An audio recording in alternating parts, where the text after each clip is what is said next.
Partita la prima serie, Stefano Galli in corsia 3, ottimo giambottista, ma vediamo disimpegnarsi molto bene anche nei 100 ostacoli, va a vincere con il tempo di 15:30.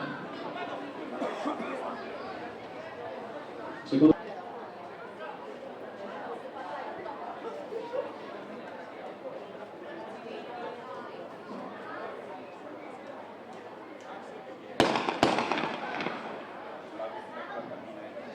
falsa partenza in questa seconda serie dei 100 ostacoli cadetti.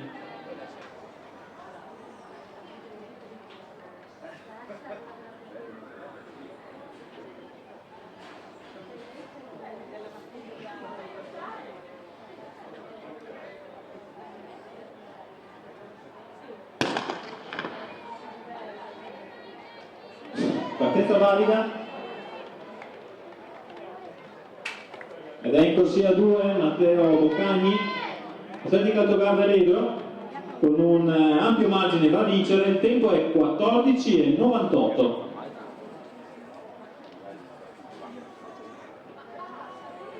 Terza e ultima serie dei 100 ostacoli cadetti.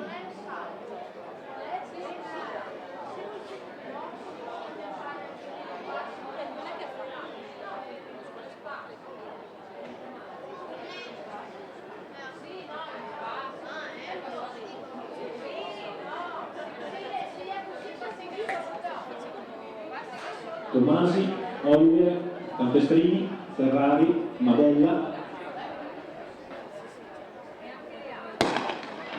Partita la quarta serie. Corsia 4, Elia Campestrini. E ovviamente è lui che va a vincere con il tempo di 14:22. E chiedo al pubblico di tributare un caloroso applauso a questo atleta, ripeto, il campione italiano in carica nella categoria cadetti, specialità 300 ostacoli, e Elia Campestrini, GS Lazio Trentino. Chiediamo agli atleti di non passare